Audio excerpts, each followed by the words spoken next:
খাঁচা দেখতে গেছিলে নাকি? তুমি জানো খাঁচা কার মুভি ওটা? সিনেবাব। সিনেমার বাপ, তাই তো? সিনেবাবে মুভি করেছে খাঁচা। হাউসফুল আছে এখন প্রত্যেকটা হল। মানে সিনেমার বাপ বলা যাচ্ছে। তুমি তাকে নিয়ে বলছো খাঁচা মাছে নাকি? ওই খাঁচা যে করেছে আমার পয়সায় চলছিল এখন এতদিন সংসার।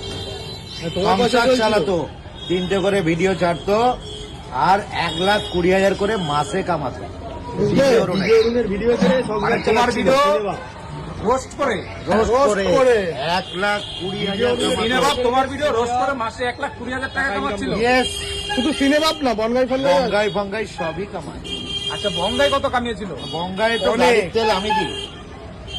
তুমি জানো ডিজে অরুণের কেস কি? গাড়ির তেলটাও আমি দিই। বনগাই, তাই তো? গাড়ির তেল তুমি দাও? হ্যাঁ, 1,20,000 যদি কামায় কত হয়?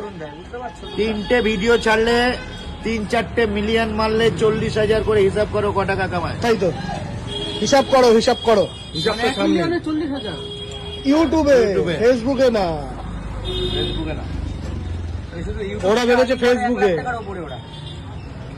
তুমি জানো বঙ্গাই কিন্তু পশ্চিমবঙ্গের 1 নম্বর। হ্যাঁ বেড়া, Content। পশ্চিমবঙ্গে। আর দিল্লি থেকে কে এসেছিল? আয়ুষ চাপড়া। আয়ুষ চোপড়া এসেছিল।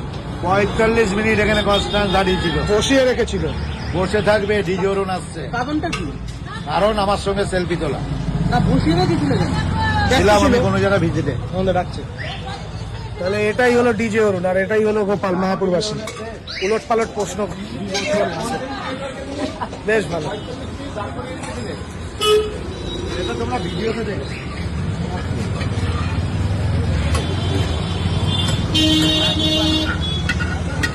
কখন এত ছটফট করছো কেন? কাজ আছে নাকি? কটা রুটি খেলো অরুণদা? তিনটে।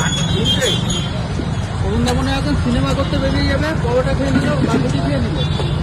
বা এখন পরোটা খায় না।